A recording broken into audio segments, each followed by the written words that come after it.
Hey, what's going on YouTube? Adam C here. Thanks for watching.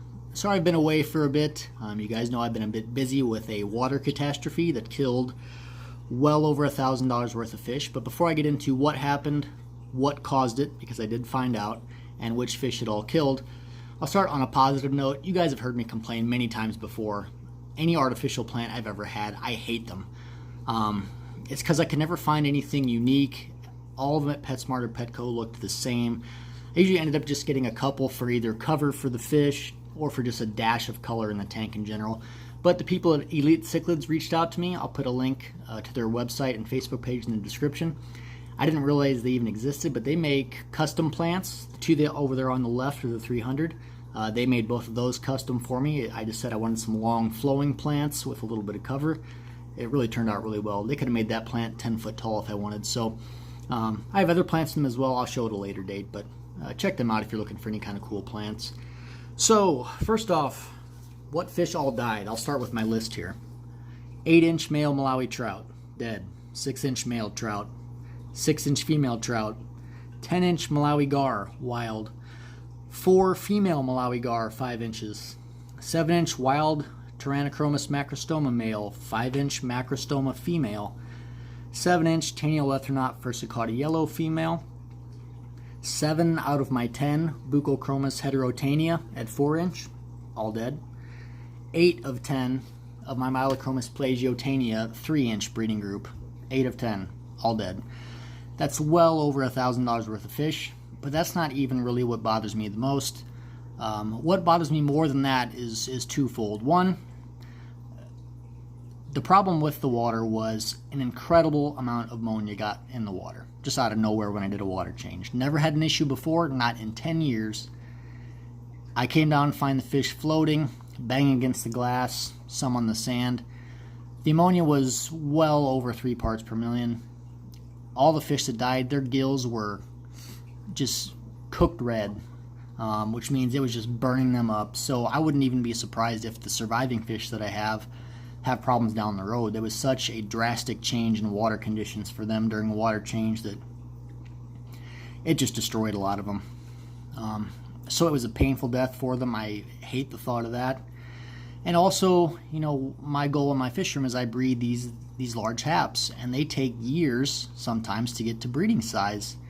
So just the lost time and the fish suffering, that's what bothers me the most. The money, you can always make more money, but you can't get back the time, and you certainly can't get back the fish that, you know, you can't take away the suffering they went through. So anyway, so what happened? If you guys, I'm in St. Louis, Missouri. Anyone who lives in the Midwest knows this winter has been nothing but heavy, heavy snow, heavy rain, and ice. So I reached out to the head of public utilities here, the head of the water company.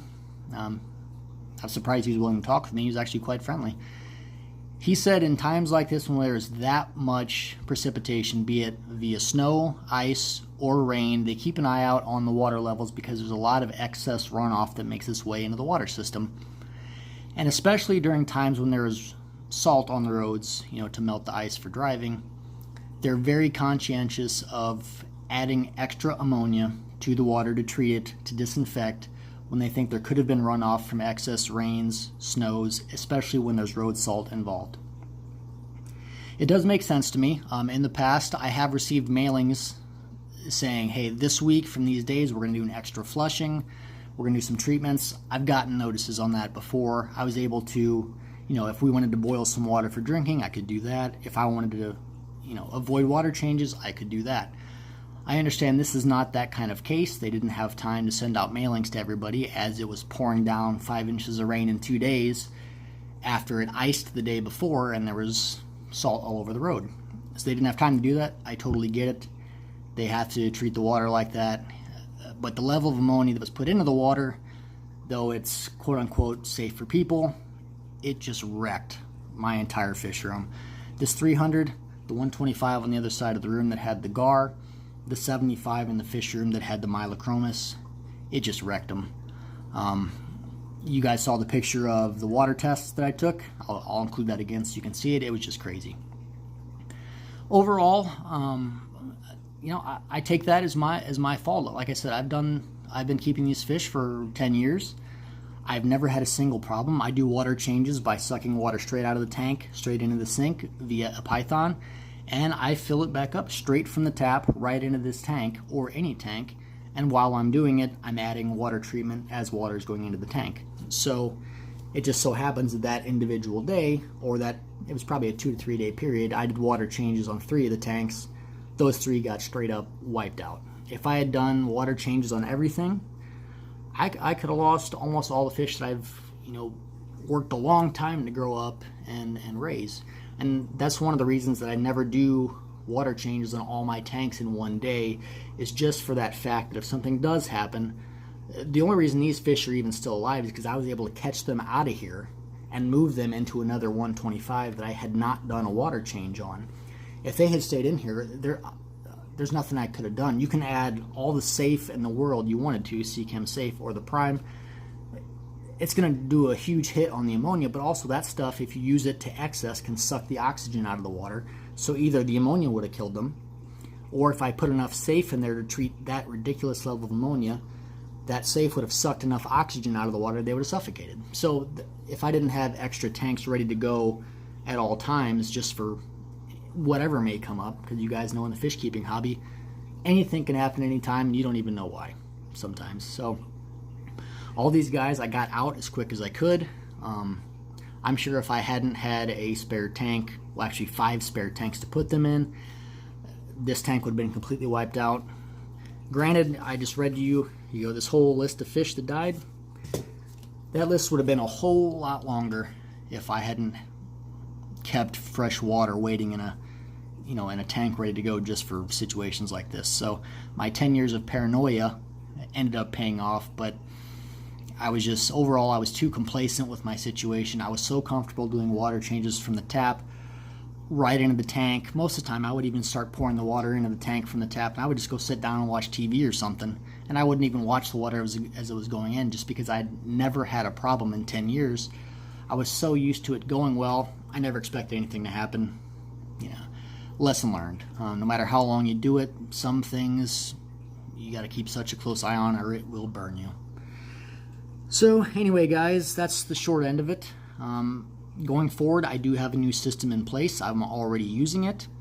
I'll detail that in future videos, how I plan to, even if something like this does happen again, it will be, that will be taken out of the equation before the water even gets into an actual fish tank with fish. So I'll certainly detail what I'm going to do, how I'm going to do it, what percentages I'm going to do.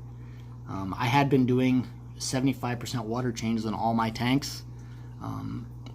I don't know that I'm going to go that much anymore, just because it is such a, if there is a problem with the water coming in, whether it's ammonia or anything else, even if it's a water main break, if I do 75%, I'm almost paranoid now that if I do too much, more than I really need to, it could end up burning me in the long run. So when I do 75% water changes, it's not because I've ever had to. The water conditions were never bad where I needed to do a 75%. I've just done it because it was easy, because I had a python hooked up and I thought, what the hell, I've already drained half of it, fish are fine, let's go more, let's do bigger water changes. So maybe I'll cut more back to the 40-50% like I used to do a long time ago. I never had problems then. Maybe at that level, if something does happen, there's still enough existing water in there that it can, counteract anything else that gets by my new check system, so to speak. So I'll certainly detail that in the future. I do want to say a big thank you to a lot of you. I got hundreds and hundreds of messages, emails, comments, and it made me feel a lot better, not only just for the support, but a lot of people messaged me, emailed me saying thank you for posting the video, because it never even occurred to them, being some newer fish keepers or experienced fish keepers. I consider myself fairly experienced, and it still got me. It's just I never even thought about it anymore. So a lot of people have said it did encourage them, seeing what happened here, to test their water in the faucet at least every few times you do a water change, just to make sure you're not pumping poison into your fish tank and not even knowing it. So if this even helps one person, seeing the disaster that occurred here, I'll feel better about the situation. So again, I know this has been a lot of rambling. A lot of times I try to plan out what I want to talk about in my videos, but with stuff like this, you know, it's just so much stuff has been going on in these tanks, and every day when I get home from work, I'm testing water, I'm quarantining, I'm moving fish from here to there and there to here. It's just been too much to even write down to make a plan for a video, so I just thought I'd turn on the camera and just talk about what happened just in general. So that's what's been going on. I did say in the previous video that I wanted to sell all my tanks and all my fish because I was frustrated. Obviously, I'm not going to do that. That was heat of the moment. I was just super frustrated at the moment. While I was filming that video, you know, fish were still floating around, and I was almost too concerned with filming it than actually saving the fish, which bothers me too to this point. But this is where I am, and this is how I'll be going forward. So hope you guys enjoyed the video, or if not enjoyed it, at least got something out of it. Avoid what I did. If you do that, that's plenty for me.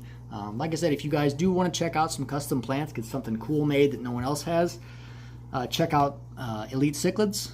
They can make custom plants for you. Again, the link to their webpage and Facebook will be in the description of the video. I think you guys would like talking with them. They can kind of get some ideas what you might want, and you can get some ideas on what they can maybe make for you. So I appreciate your time, and talk to you guys soon.